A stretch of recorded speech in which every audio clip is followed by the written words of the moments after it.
Awesome, awesome. I apologize for the tardy lateness today. I'm going to get started. Hi, say hi if you're there. You can say hi in the chat box, live chat, let me know you're there.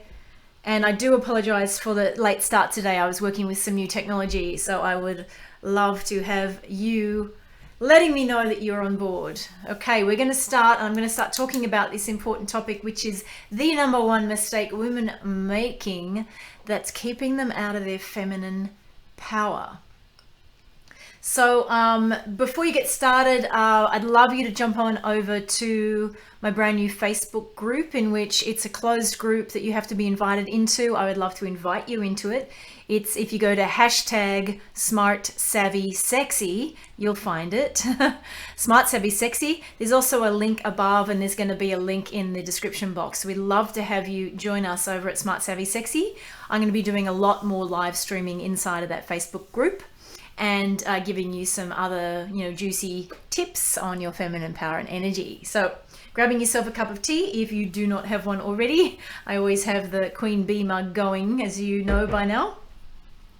So grab that. Another thing I've put there is there's a copy of the Feminine Archetypes blueprint. I'd love you to grab a copy of that. That's a free blueprint for you to show you about how to get into your feminine power and energy. So here today, what I'm talking about is feminine power. And hello, I'm getting some people catch up. I know there's always a delay in these live streams. Elise, hello, good. Just let me know you can hear me okay. It's great to have you here. Good. So I don't know, I'll just tell you a bit about my story because it might explain to you a little bit about what you're experiencing. Way back 25 years ago, odd years ago, I was a corporate woman for the first 12 years of my career in Australia. I was a corporate interior designer. I was very successful as a designer, and I was a badass in my profession, basically. I started to transition out of that into being a consultant to companies as a commercial designer and space planner. And I think I got the taste for being an entrepreneur by doing that. And so I jumped on over and became an entrepreneur. And I have worked for myself for the last 25 years. So, rewind back into my 20s when I was corporate, I was, I had bigger balls than any man out there. I was that woman that was walking through the lift, the big lobbies of those big corporate buildings with the hair pinned back and the $1,000 suits and the high heels and the briefcase. Yeah, I actually had a briefcase. And I was storming through those lift lobbies like I owned the building. I was that woman. And I think you've seen that kind of woman before. And there's a lot of, fuck off energy that came from me at the time, frankly. I was just doing what I learned how to do. I learned that there were certain markers of success that denoted that there was a certain way to be. And I was very, very good at it. I was very, very good at operating like that. I was very successful outwardly. So, and then I started to start up my own companies, and then I just knew how to do businesses and run companies, but it wasn't about the success, and it wasn't about whether I was corporate or an entrepreneur. It was about the way that I was doing that, and the way that I was doing my life and my work and my relationships. Okay. So then fast forward a little bit to my late 30s. So I've been corporate, and then I started up my first couple of companies, and then you hit late 30s and then my early 40s, and I burned out. Royally, completely, totally burnt out. The exhaustion was all consuming. And then I had a perfect storm happen too, where my car was stolen, my company was taken from me. A lot of the things that it was a perfect storm. I went down, I lost everything, and I ended up in a personal bankruptcy that wiped me out. Now, this was a time in my life where I actually planned, to be on the precipice of financial independence, and instead of that, I was wiped out. I had nothing. I didn't even have a car or a home, and I was down. I was at the depths of despair, and I have had a very long, deep spiritual practice. And my spiritual school took me in for a couple of years in one of our retreat centers, and I went into 2 years full-time practice. Now, amongst other things, what came out of that 2 years was this very deep, visceral realization that all of that previous success that I had come from this really, really masculine part of myself. And the other realization I had is there is no way I can continue on like this. I can't move forward like this. I was emasculating men in my relationships, and I was successful, but outwardly, inwardly, I was dying, frankly. Something was dying on the inside, and I couldn't go on like that. So I realized that, I had this model where I realized it was this experience of myself that I'd predominated in my masculine. And I went, geez, I'm a woman. I'm in a woman's body. I'm in a woman's life. Why can't I live like that? Why can't I apply that to my businesses and, of course, into my relationships? And so I decided to apply all of that spiritual know-how and all the research and additional research. I became an absolute researcher of the feminine. And a couple of things I found was, well, it was few and far between, and definitely feminine mentorship was few and far between.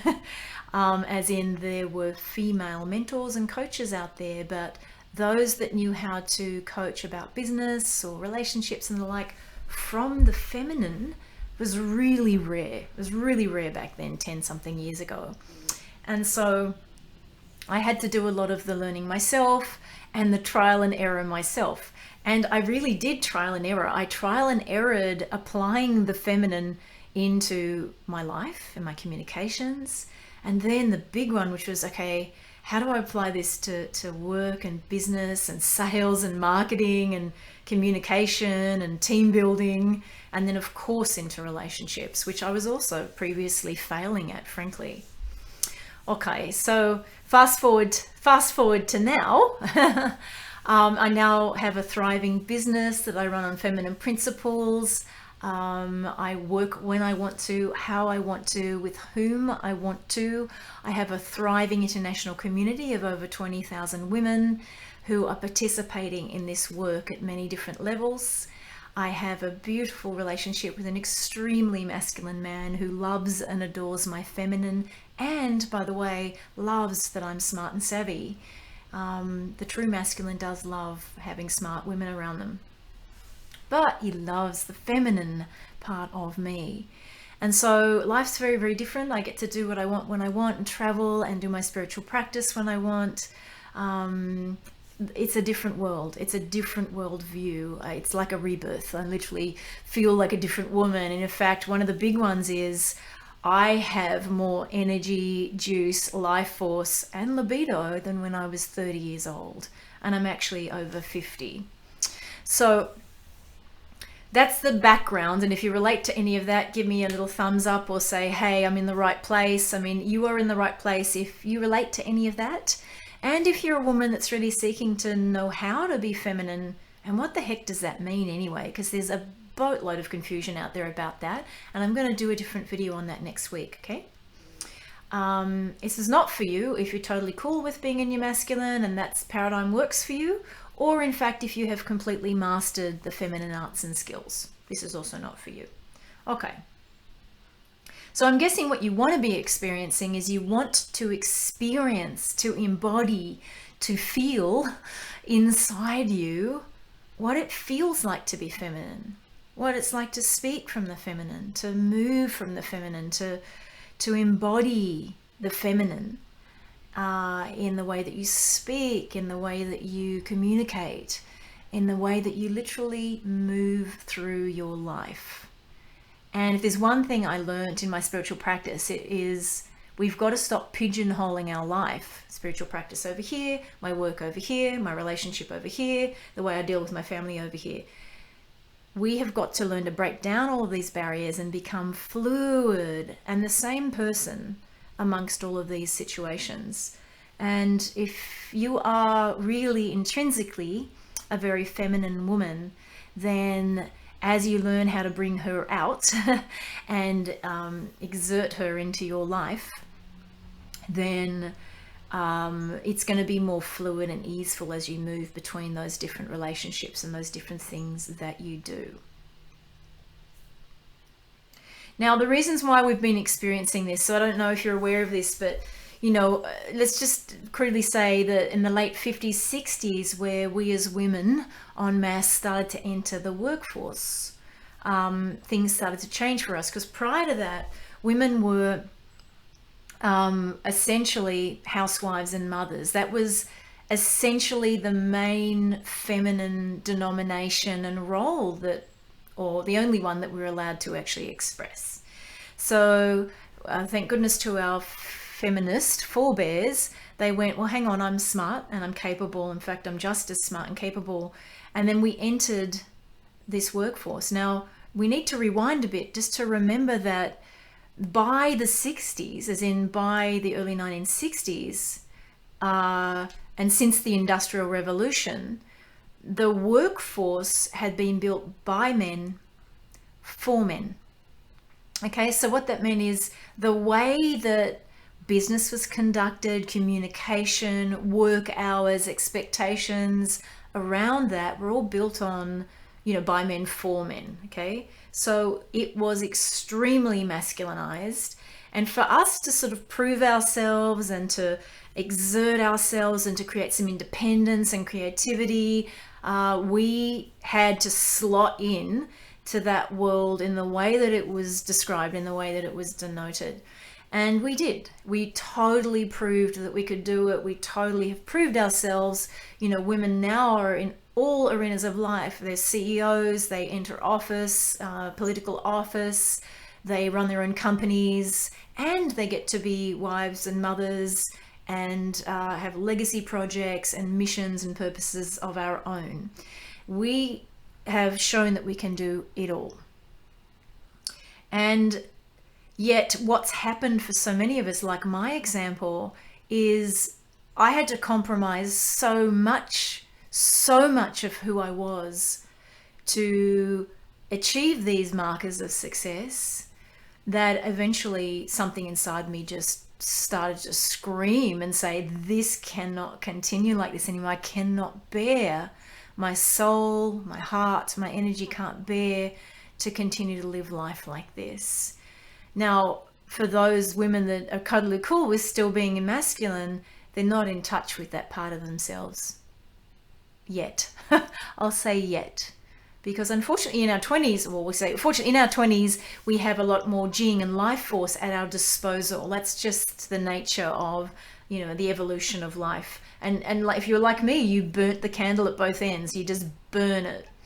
Now, even mothers today, I've noticed, and, I've incredible respect for motherhood. I'm not a mother in this life.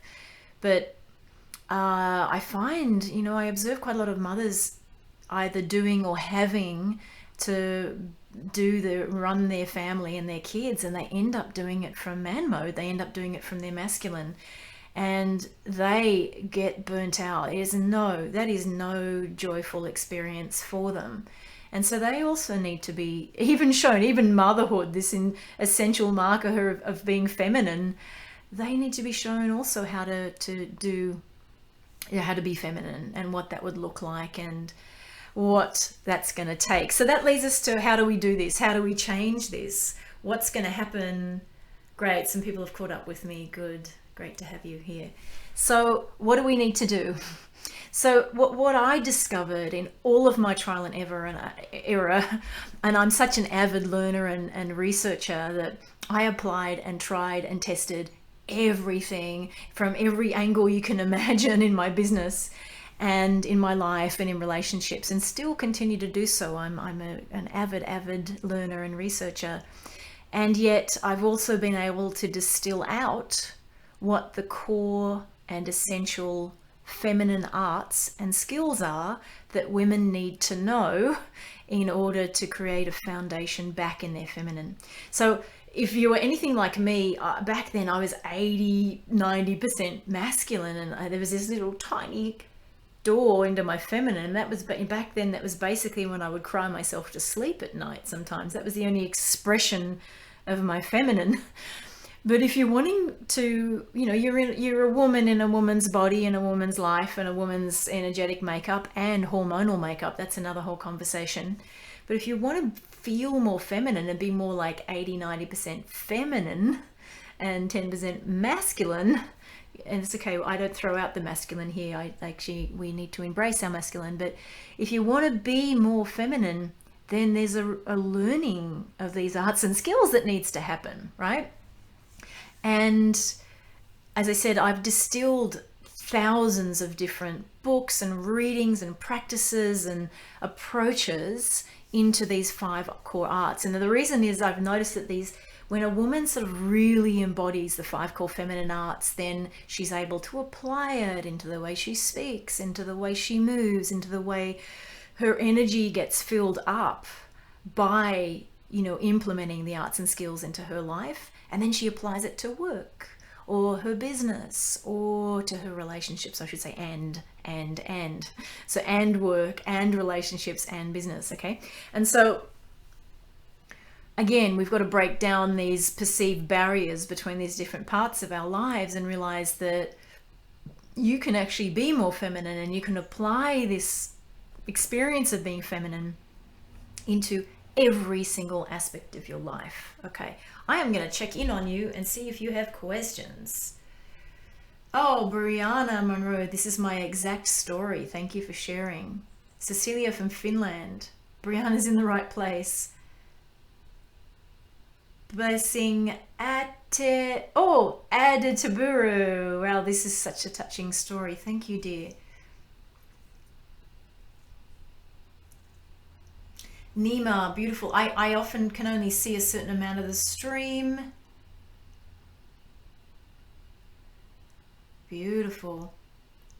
So, Andrea Byans asks me, what helped you when you first started your journey to become feminine?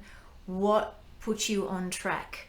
Well, I think how I'll answer that is what didn't put me on track, if I might at first there, Adriana, is, you see, when I was researching this, which started 20 years ago and then in earnest sort of 10 years ago, there were few to no feminine mentors out there. Now, this is very different than female mentors or female coaches, because what I noticed, okay, is that when I was trying to learn how to do things differently and apply them especially into my business, there were masculine ways still of doing business, okay? So male coaches generally will give you a masculine model. That's to be expected. But then I noticed that there were a lot of women, what I'm trying to say here is just because you have a vagina doesn't mean that you're feminine. So I've become very highly tuned to feel if a woman, she may even look feminine, but when you feel the way she does things or the way she moves through the world, she is very masculine. So there were a lot of female mentors and coaches out there who were running a lot of masculine energy, and that was not going to help. That's not what I was looking for. And then just think about role models, like role models out there in the world. There are not many role models out there. Okay, female politicians, pretty masculine. Like they've totally embraced the masculine thing, right? Female women in the corporate world. I was her, right? So I'm not saying anything that wasn't my experience. Pretty masculine, right? This is to no blame or fault of anybody. This world around us showed us that this is the way to think and to work and to operate, that this is how you do things. And I'm here to tell you that this is not how you do things. So I had to trial and error it myself, okay? And I've proved that things worked. I'm running a way more successful company. I work less hours. I've attracted a beautiful man who adores the feminine and whose masculine I absolutely relish in. As I said, my energy levels are completely different. I get to make the decisions about how I do my life, my day, who I work with. I literally have the best clients in the world. I love the women who are in my community. I get to create exactly what I want. And so the main marker was this realization: there's very, very little good quality coaching and mentorship out there about this feminine piece. And look, one of my main pieces is, as women, and one of my main roles for you is to show you how to relearn the feminine arts and skills, because they're inside you. It's just that you don't know how to tap into them, you don't know how to prioritize them, and you're just not aware of the efficacy of them. And I often use this metaphor where we've spent all these years and so many years in the gym, if this was our masculine in this metaphor, doing arm curls. We're doing arm curls in the gym and we're pulling on weights for 10, 20, 30 years. This arm is going to get really strong, right? So my job here is to take your attention over here to your, in this metaphor, feminine arm. Now, when we first look at that arm, we go, wow, that's really weak. It's totally atrophied. It doesn't even lift anything. What's the point of that, right? It's weak, it's useless, right? So needless to say, we need to build up strength here. We need to build up strength in this arm. But importantly, the way we're going to build up strength in our feminine is not the same way we build strength in the masculine. That's already done. We've already nailed that. We've mastered how to be strong from our masculine. That's not what we're wanting to do moving forward. So the arts and skills required to build strength and power and energy in this feminine arm are completely different. And they've been largely lost to us in this world, in this masculine dominated paradigm in which we live. Yeah.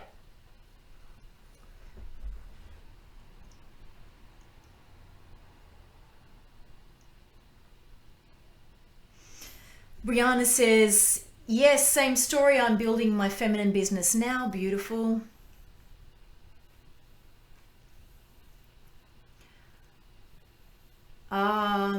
Ariadne, I feel like I'm losing my time between maid and princess. Can't move on. I'm so tired. Yeah, I hear you, sweetheart. I'm going to talk a little bit more about the true and false feminine in another episode. I just wanted to give you some background today. I want you to know that you're not alone, that so many of us are experiencing the same thing or have experienced the same thing. We're totally here for you. Please jump on over. I want to finish up here today. I don't want to take up too much of your time, but jump on over down below, grab the copy of the Feminine Archetypes Blueprint if you haven't already, or jump on over to Smart, Savvy, Sexy, which is my new private closed Facebook group. Fill in a few questions and I'd love to invite you inside of there, in which I'm going to be able to take you deeper into some of these core arts and skills that I was talking about today. I do have a little bit of a delay on this stream, so I just want to see if there's anything else here in terms of questions. I really value your time and appreciate you turning up here today. So I hope it's been valuable for you, and I look forward to seeing you over at smartsavvysexy.com. You just go hashtag smartsavvysexy, not .com, smartsavvysexy Facebook group, and we'll continue the conversation over there. All right. So sending much, much love to you, and I'll see you again here soon. Bye-bye for now.